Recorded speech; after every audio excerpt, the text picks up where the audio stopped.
Dear friends, introducing SICOT Pioneer, Programme of Innovative Orthopaedic Networking, E-Learning, Education and Research. What is SICOT Pioneer?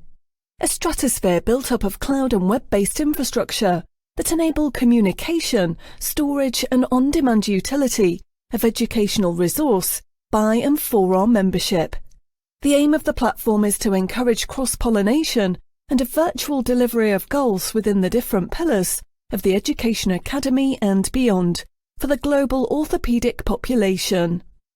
Our traits include being disruptive, global, abolishing divide, inclusive and collaborative. The SICOT Pioneer Virtual Education Programme will begin in June 2020 and consist of a variety of educational event formats that encompass all orthopaedic specialties, training, research and innovative practices. Good morning, good afternoon and good evening, ladies and gentlemen. I'm Vikas Kanduje, Consultant Orthopaedic Surgeon in Cambridge, UK, and the Chair of the Education Academy in SICOT. And it is indeed a pleasure to welcome all of you logging into this webinar from all around the world. Now, in the COVID world of non-contact domains, we have certainly embraced digital competitiveness with the launch of SICOT Pioneer, and through this platform, we have done over 30 events and have had over 60,000 views from over 110 countries around the world in the last year. So a big thank you for joining in and following us. Now, in this episode, rather than the usual webinar format, we will be having a conversation with individuals who've made a global impact on healthcare. In our episode today, my partner in crime, Dr. Gaurisan Trivendran from Singapore, and the program chair of SICOT, and myself, will pick the brains of Professor Keith Luk. Professor Luk does not need any introduction. He's been the past president of SICOT and a key opinion leader in spine surgery. He's been the president of many spine societies and a significant number of societies in the Asia-Pacific region as well. He's led his department in Hong Kong and now is the professor emeritus there. He's got a wealth of experience in spine surgery and also extremely good at leadership skills, both in leading societies and departments. I'm really looking forward to having a chat with you on this, Keith. Once again, a very warm welcome to the show and to all of you joining us on this show as well. A very warm welcome. Over to you, Gal. Thank you very much, Vikas. Professor Luk, it is an absolute honor and a privilege to have you on this platform. You are truly a stalwart in education, a pioneer in many areas, and we really hope in the next 45 minutes we can share multiple facets and pearls of wisdom from you, not just for ourselves as orthopedic consultants, but also for our trainees watching this event worldwide. Professor, if you don't mind, I'd like to just begin by asking you about how, as a society, we can cater better for our trainees, not just in the West or the East, but just globally. Is there anything that we can do, you feel, better than what we are currently doing? For example, on Pioneer and virtual education. But is there anything that we can do different, do you feel? Well, let me start by thanking Vikas and Gal for the excellent initiative of organizing these webinars and also interviews. And I thank you for the opportunity to share my thoughts about how SICOT can, maybe I should say, do better. So when I was with the SICOT executive, I must confess that we haven't done the best, so there's still a lot of opportunity or room for improvement. Now, coming back to Gal's question on how can SICOT do better than what we are already doing, we must go back to the history of SICOT, if I may. We should think about how SICOT differs from the other international societies. SICOT is probably the only truly world society with members from more than 130 countries in the world. So I cannot think of any other society that has that kind of spread, geographic spread and representation from the different parts of the world. And also the mission and the vision of SICOT, which is quite slightly different, if I may say, from the other society. Now, let me start by remind you the geographic sort of coverage, which makes us unique. Now, many societies, they have predominantly members from one part of the world, say one region, or predominantly members from one country, which probably will dominate the development of that particular society. But SICOT is different because now if you think about the whole world, there are probably three big continents as far as orthopedic societies. You have the North American system, the North American group, the European group, and then the Asia Pacific. Each one have their own strengths and weaknesses, but SICOT is actually the whole world. Now that also creates a problem for SICOT because we have the wealthiest and the strongest, the most developed countries with the abundance of resources. And also we have at the other extreme, the poorest country with the least developed healthcare system, and obviously with very limited resources. So when we do whatever we do within the SICOT, we have to look after the both ends. And in particular, the mission of SICOT is to see how the better off countries can help the less developed or less privileged countries. Now, whereas in any other professional societies, you don't have to work on that. If you have the money, you join the group. You join the group, you're part of this of the society, and then we're all equal. But in fact, the SICOT cannot expect that. So that will come back to when we address the later issues on the training programs or exchange fellowships, etc. Well, that has an important bearing on how we organize these activities. Now, then historically, because SICOT was inaugurated or started in Europe, and that's why you will see that most of the members are initially from Europe and probably also from North America. And then, so the development of the society is largely led by this group. It was only later on that the Asia Pacific or the Far East begin to know more about the SICOT, and then gradually get more involved. So if you look at the history of SICOT, it's still predominantly European or European plus North American, and very little of Asia Pacific. So that's an area that we can also discuss about. And obviously, the African continent, which is, I wouldn't say forgotten, but it's probably we're not paying enough attention also to the African continent, other than Asia Pacific. So I mean, with that in our mind, in the background, then we can discuss further on how we can develop SICOT in the future. So, Professor, so as you mentioned, diversity is a challenge, but it's also one of our strong points. And inclusivity has always been our philosophy.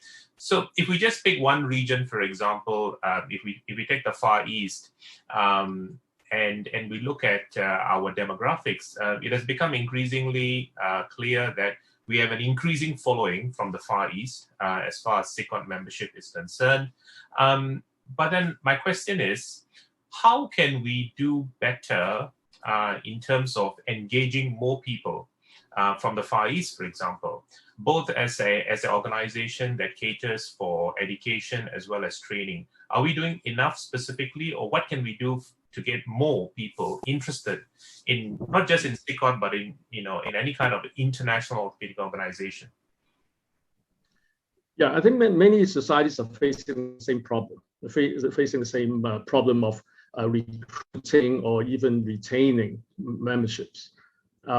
Again, if we look at SICOT, maybe say until 10, 15 years ago, SICOT is still being seen as a general orthopedic society.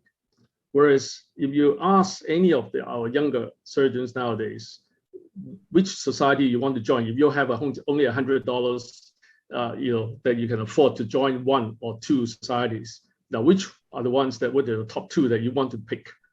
they will always go for the one that is of value to them in terms of relevance of what they can get from a society. That's a very honest question. I said, why do I want to join a society if I can only afford to pay for one?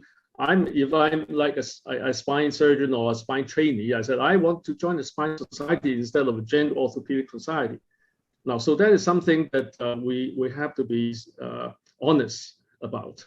And also, that's also the reason why, some 6 or 7 years ago, when I was still with the SICOT executive, I said, we have to develop more into the subspecialization or subspecialty sections. And that was the year when we created the subspecialty sections within the SICOT. And prior to that, there's just one SICOT, and it covers everything. So if a young trainee coming to a congress, a SICOT annual congress, and they said they were jumping around, you have a hand paper presenting in one room, you have a pediatric orthopedics paper presenting in another room, so they'd be hopping around between the rooms and they ended up listening to nothing. So that is something that's very important. We put ourselves in the shoes of the trainees. How do they see SICOT and what kind of value do they get from joining SICOT? Not so much about the money, but they said, I want to spend my limited spare time and my limited spare money on a society that would be of value to my career and also will make a difference to my future. Now, that brings in many other questions. In some countries, they said, okay, being a SICOT member doesn't carry any value for you. Your country's, your healthcare system, so be it. So what? I mean, you're a SICOT member. You get a SICOT diploma. So what? You don't get a promotion after you pass the SICOT examination. But in some countries, they do. In some countries that do not have formal training program, a SICOT diploma would mean quite a bit for them. But for most other countries already have their own examination system, the academies, their fellowship programs, and so on. So your SICOT program is, doesn't carry any weight, put it that way. No, so these are also the issues that we have to think about. And of course, these things may be applicable to some countries, but not applicable to many others. So we can do a wide spectrum of activities, which will look after those who are already trained from the in a very developed system, and those who would have limited training opportunities or opportunities for exposure in the LMIC, the lower middle income countries. Now that also brings up the other issue of the difference in the pathologies that the different countries face. If I put myself back, say when I was in training more than 40 years ago, that was a time when in Hong Kong, say for example, we were dealing with third world pathologies. If you don't mind me calling them third world pathologies, because we had tuberculosis, we have poliomyelitis, and those were the bread and butter for us. Now, but unfortunately or fortunately, our trainees now would have never seen a post-polio deformity. If you ask them to throw them a polio case, they would not know how to assess, not to say how to treat them. Now, so in different countries, in different localities, the pathologies gradually, as the society improves or in affluence of, so the pathologies also change. So now in Hong Kong, we're seeing what we call the first pathologies, degenerative diseases with trauma and that kind of thing. We don't see polio anymore, and we only see maybe a handful of TB spine now a year. So we're talking about same pathologies anymore. So if we want to provide training opportunities, then you don't need to join an American on treatment of TB spine because they see so few of them. And also, maybe they're seeing more now with the changing, immunocompromise and so on, they're seeing more. But still, predominantly, they see very little of those third world pathologies. So there needs to be a matching. Sorry. Sorry? No, go ahead, Keith, complete. I was going to ask you something leading on from there onto management and leadership, but please complete. Go ahead. Yeah, so when we offer training opportunities or exposures opportunities, then we have to match what these people need. Say for someone coming from a LMIC, they may not need to see the highly sophisticated, highly technological, minimally invasive robotic procedures, but they should be able to make, to visit countries that they also have the similar pathologies. So in fact, at one time, actually with the SICOT program, I invited someone from India to give a lecture on tuberculosis of the spine. And one of the committee members said, hey, why don't you invite someone from North America? I said, name me someone from North America who can speak better than this person. Then in fact, it was Raja. I said, how can you name someone who can speak better than Raja on TB spine? Right, so I think we have to break out of that mindset.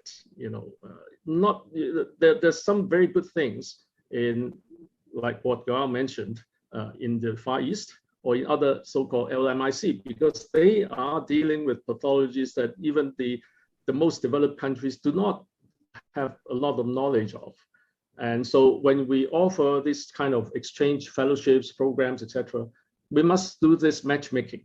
Make sure the things that people learn from these programs or education programs or exchange fellowships would be of use, of value for them when they go back to their own countries.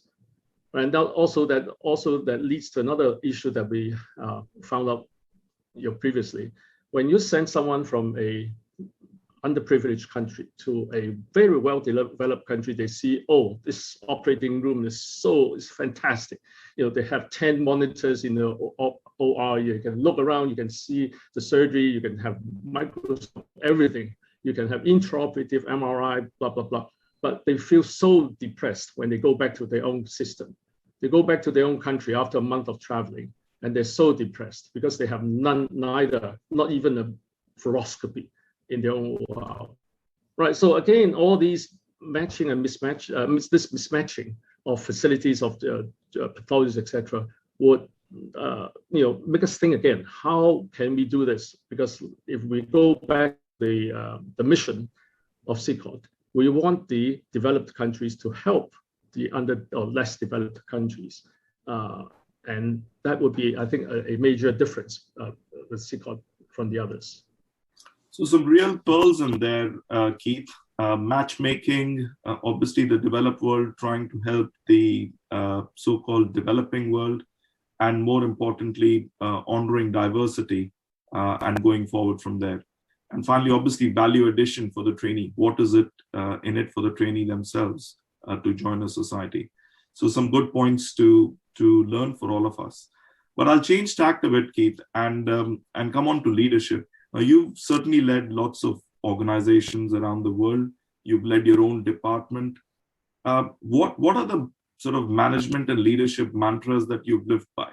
How have you managed to achieve a lot with such diverse situations and diverse individuals? I don't know. I think it's a very difficult question. I think it all starts with your own your interest and in how much you share the mission of that particular society, and then you're willing to invest your time. I think we all have a limited amount of time. We have a family, we have our own practice, we have our own university work. So the only thing that can keep you moving is if you're really interested in helping out, offering yourself, offering your time, etc. The reason why some of these societies have certain people in the system or in their governance is because we need to find those champions. I would say you need to find the champions who are willing to serve. Usually, it's not easy. it doesn't have to be, you cannot go and point at people and say, why don't you do this? Why don't you do that? It's got to come out from their own initiative. They want to help out. But most importantly, as I said earlier, you have to have someone who can share the mission of that society. When Professor John Leung, asked me to join SICOT way back, say like 30 years ago, 35 years ago, and I was a trainee. He said, hey, you joined SICOT to help the other countries. I said, forget it. I'm just a trainee. What can I do? I mean, I'm busy doing my training. I said, helping the rest of the world, that's way beyond me. Right? Okay, so you asked me to join, I'll join because you're my boss. Right? So, but it takes a few years thereafter that after you participated in the society activities, then you realize, hey, I can meet a lot of people. I can meet people from the most developed countries, and I can meet the people from the other end of the extreme. Now that makes life interesting, and that's how we got interested in these societies. As to how you, I never sort of planned that I would want to move up to the management level, but as time went by and you feel that you're ready, then just go for it. Thank you, Keith. That's a very interesting point. So the message I got from that is that the individual needs to be passionate and the individual needs to be interested in order to propel that person into a leadership position. But if I kind of turn the question around, Keith, and ask you from the point of view of an organization, how can an organization facilitate this succession planning and grooming of leaders?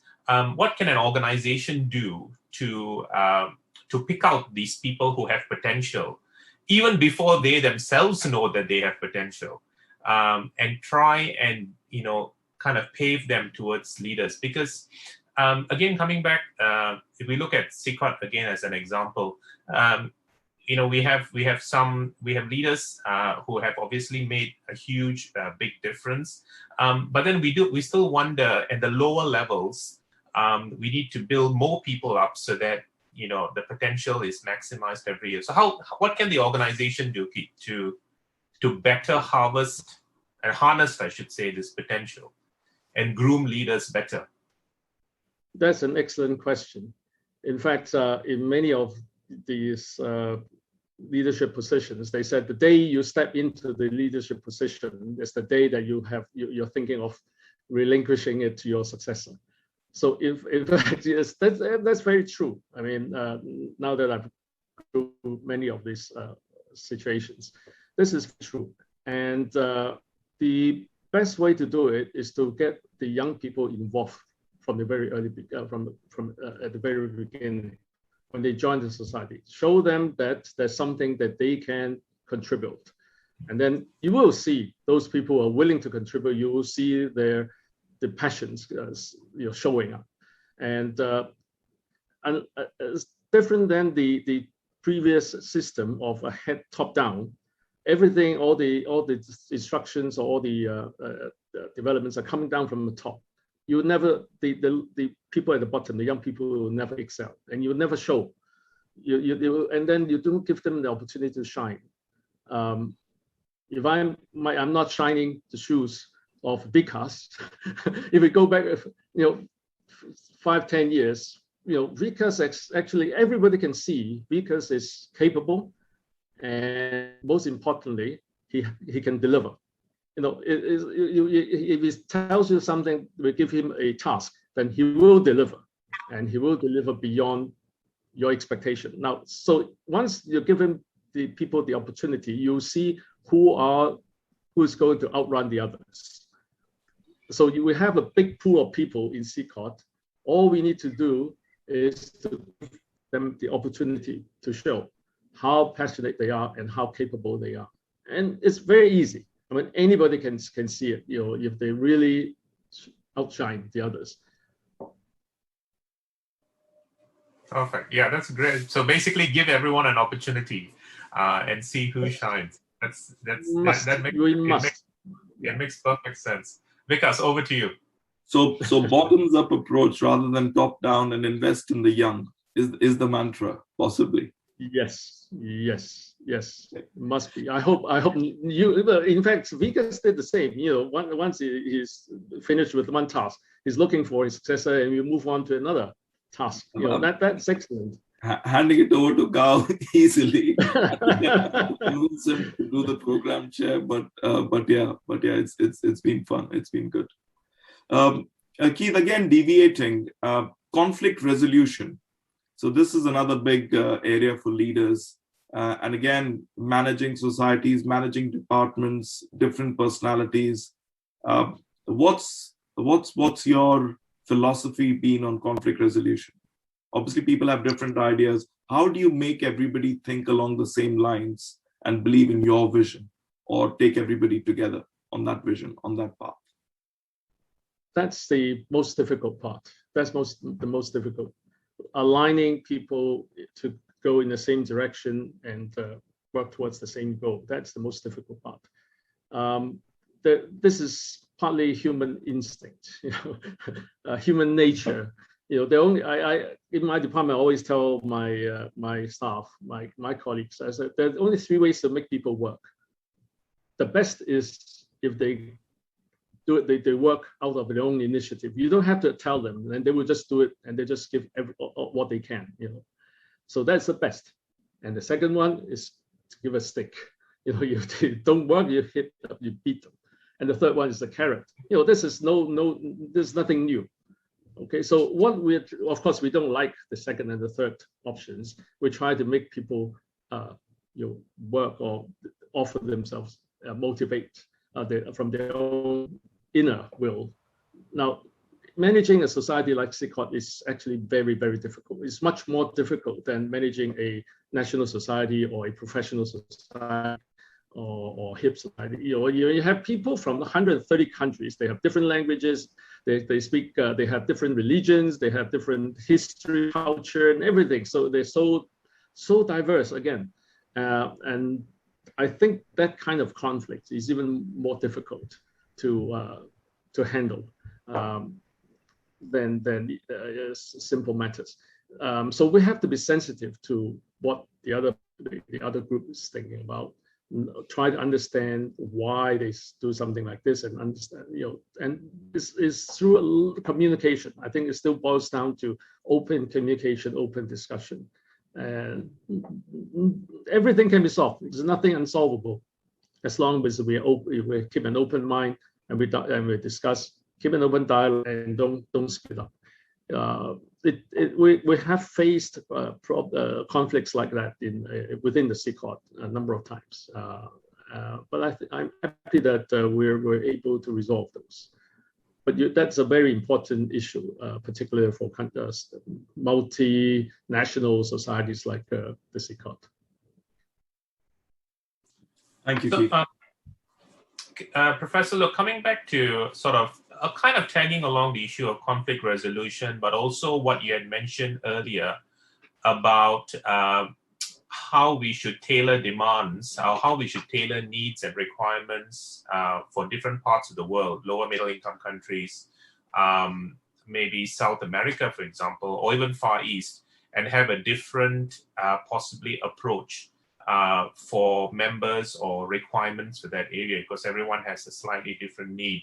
Do you think large organizations like SICOT, which have a very diverse membership, diverse requirements, should have different maybe offices or headquarters in different parts of the world, and run things differently in different parts of the world to suit the requirements of people in that part of the world? Should that be the direction we go, or do you think it's just not possible? And I'll probably add on to that question, which Gao has. This is an excellent question, and I've been thinking about it for a while as well. But technically, should we be functioning like AO? Because AO has got a fairly good model in terms of a global reach and then having regional offices. Is that the way forward for SICOT or an organization, international organization like SICOT? Yeah, I'm also involved with the AO Spine for maybe 10 years, and I actually chair the AO Spine Asia Pacific. And the AO Foundation has got a slightly different approach.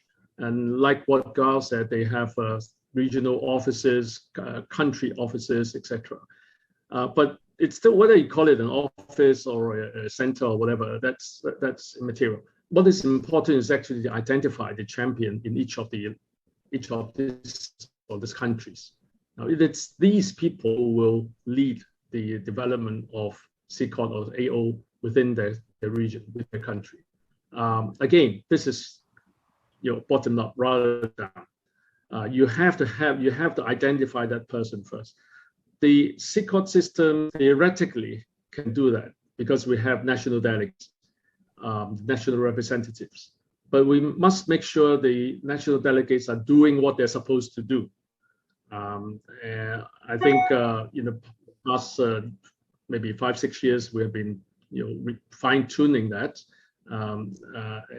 charter. We're writing down the charter for each of the offices and what exactly they're expected to do.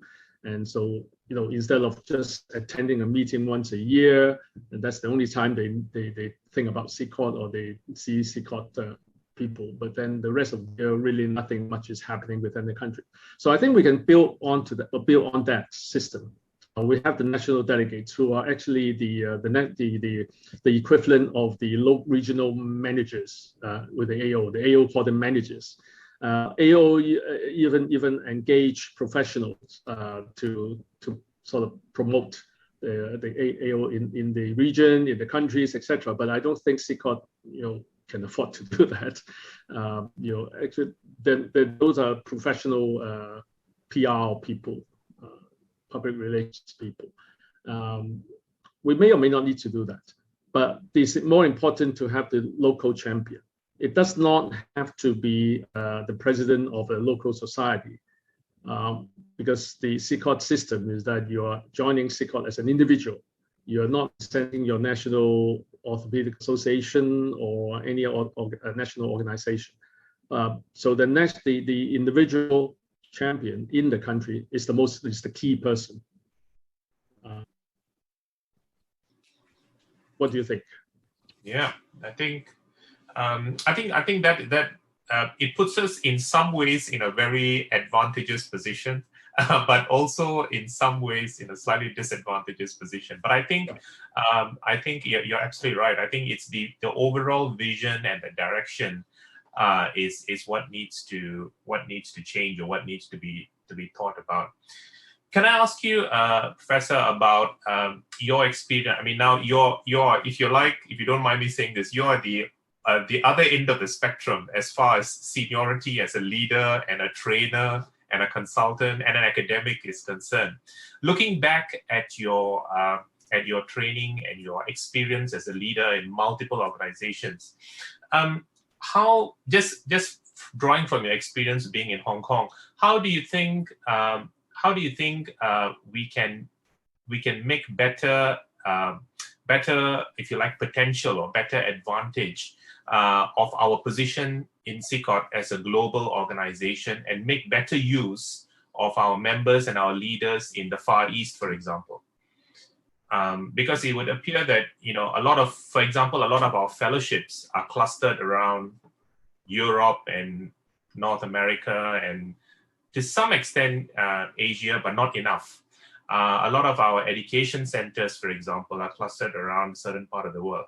How can we better make use of, we talked about leaders and grooming the young, but also our education, research, and collaboration, and involve the Far East in our efforts? As I said at the very beginning, the historically SICOT is more, is better developed in the West. You may call that. And then it was only, I would say, in the last 20 odd years that the Far East are more involved. And obviously, a lot of changes has happened in the Far East. Previously, I think China is a big market, and previously China was not involved in SICOT at all. And then we managed to reactivate the interest in SICOT a little bit, but still I think they can do a lot more, and they have a lot more to contribute because of the vast population, the vast pathologies, and it's crazy. We do say 10 spine a week, they do 100 a week. So that there's a totally different magnitude. So I think we have to these resources. Now, how to get them interested, or how to get more people interested, I think it goes back again to my original point of what you can show our members, that what they can get from SICOT, or how they can help from joining SICOT. We have already started many fellowships between the West and the East. In fact, AP, the Asia Pacific Spine Society, already has another exchange fellowship, traveling fellowship with the SICOT. That was established maybe five, 6 years ago. I think we can establish more of that. Now, that is between spine of Asia Pacific and spine section of SICOT. Of course, I'm sure the hips sections, the pediatric sections, etc., can do something similar, and that will start to increase the communication between the West and the East. But again, the other thing is like in Thailand, in the other societies I have involved with, because of religious reason, they have ample supply of cadavers for cadaveric workshops. And so we have developed many cadaveric workshop programs, with the facilities in Thailand, and they're more than happy to do so. So all we need to do is to look out for these opportunities and the uniqueness of each of these centers, and I'm sure they're willing to help. They're all ready to help until they're just waiting for someone to knock on their door. That's it. Lovely. Thank you. Vikas, over to you. Yeah. So, Keith, we're coming to almost the end of this program. We can keep talking, and we're really enjoying this. But before I hand over to Gao for the exciting rapid fire section, just one question. What is it that in your term as the executive and then president and past president that you would have desperately wanted to happen in SICOT, and that did not happen? What is it that you would want people like us to make sure we ensure that happens? Oh, you got me. Or is it that whatever you thought, whatever vision you had, you achieved it? So it was nothing that was left undone, and everything was achieved. Well, I think what I tried to achieve during my term as president was to establish these specialty sections, which I think we succeeded. And then what I could not complete or finish with is the improvement in the governance of the SICOT. But I understand thereafter my successor, serially John Dormans, Raja, and now Ashok, they're all continuing to improve on the governance and on the constitution, like what I mentioned earlier. What are the officers expected to deliver, to do? What are the charges, etc. I think this is excellent.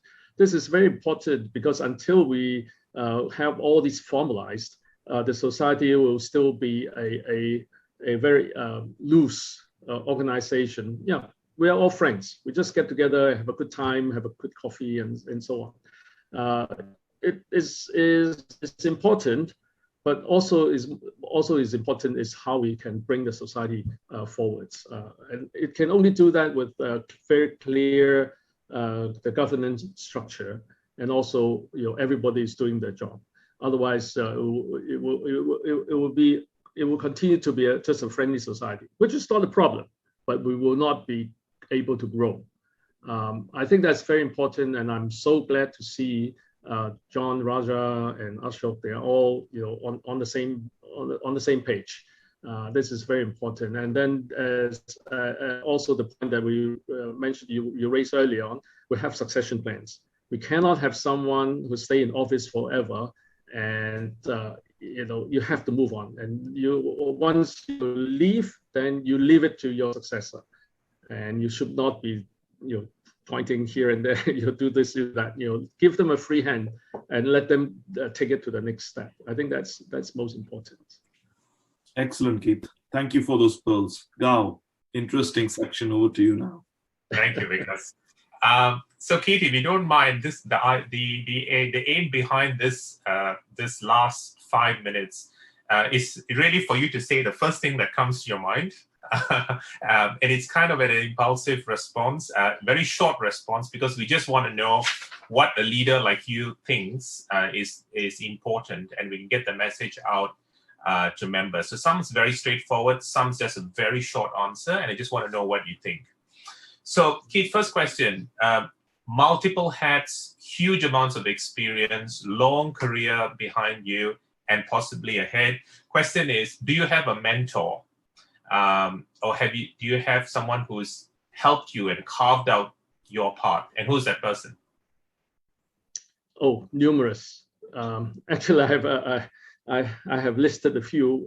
When I was interviewed by, I think it was International Orthopaedics or something, International Orthopedic News or something. Many. So I cannot name just one, because they have all these different mentors have mentored me in different directions. Some professionally, some philosophically. Some have mentored me in how to approach when spine surgery. And for some of you may know that I actually started off as a hand surgeon. I was doing hand surgery for 10 years before I switched completely over to spine. And so there are different people at different stages of my career who have helped me. And there are too many of them that I cannot name. Okay, no worries. That kind of leads me to the second question. Your sort of partner in crime, Raja, was on this show 2 weeks ago, and Raja famously said there's no such thing as work-life balance. He always said you had to enjoy work so much that it would be part of life. How important as a leader do you think is work-life balance? And I guess what I really want to know is, how important is life, as in family, and how does that fit into this? I know it's a long question, but if you can give me a short answer, I'd be grateful. Well, that's very important, and I don't know whether Raja will agree. I think we all regret, in retrospect, when you look back, is that I could have spent more time with my family. I could have done this, I could have done that. But then, if you ask me, would you repeat the same, your same life again, given turning the clock back? I would. At least I think I have tried my best, and I'll tell myself I've actually delivered what I thought I could deliver. When I was a kid, I must confess I wasn't a high flyer in school. So, every time I look back, I said, okay, I've done my job. I've done my share, and if my eyes closed today, I'd be contented. I've got no regrets. Of course, in life, there's so many things that you regret on, but you have to accept that. So point to note, Gao, he will do exactly the same thing all over again. Yes, absolutely. That answers the question, I guess. Fourth question, Keith. Again, Vikas touched on this, but I'd like you to mention one if possible. Your role and your tenure as SICOT president, what would you say the most impactful achievement or moment was as the SICOT president? What was the one thing you think you felt most proud about or made the biggest achievement? If I may say, previously SICOT was being seen by the younger surgeons as a big boys club. You need certain achievements before you can join SICOT. But I hope I was able to be more down to earth. It's not the big boys club. It's for everybody. And as long as you're interested, you can contribute. You can join the society. You can contribute. I hope I have achieved that switch in the image. And in fact, the younger members in not only from my department, but also from the region, agrees, that they do not see SICOT as a big boys club anymore. So that, to me, that's the most gratifying. This is a major change. Perfect. Thank you, Keith. And last question. Again, you've achieved so much. You're at that one end of the spectrum in your career. What happens now? What is the next step? What does a SICOT leader or an academic, a professor who's effectively achieved everything that most people would aspire to do? What is the next step? Next step, like what I'm doing now. Well, I think once you finish with one task, I think it's important, it's good to move on to task, to your next goal, and then I only relinquished from the Asia Pacific Spine Society as a president last year, so I will have one more year as an immediate past president. Then that will be the end of. I thought that would be my end of all this involvement in societies. Rather, the bad guy again, asked the past president to. He's giving the PP2 some more tasks. Previously PP1, when you're done, you're done. But now he gave some more assignment to the PP2. That means that to stay on for another year as PP2. So it comes, and John Dormans actually asked me to share some of the committees, which I'm it's fine. But seriously, I want to sort of gradually slow down on these, and within a couple of years, I will not be involved with any more of these international societies. I'll be doing a leisure private practice just to stay afloat financially, so I can still survive, and then take my time and do something that I was waiting for the time to do. So there are many things, but unfortunately we cannot travel now. So that's something that I really wanted to do. When I slow down from my clinical and academic work.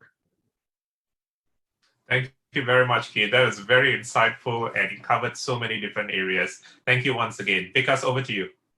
Thank you very much, Keith. I think certainly very insightful, learned a lot, and lots of pearls of wisdom in there. And I think the key definitely for me in this whole episode was invest in the young, and SICOT is for everybody. It's not a big boys club. So that's fantastic. So on those two, I think we shall certainly dwell and make sure that the succession planning actually believes in this as well. Thank you very much. Thanks a ton, Keith. Before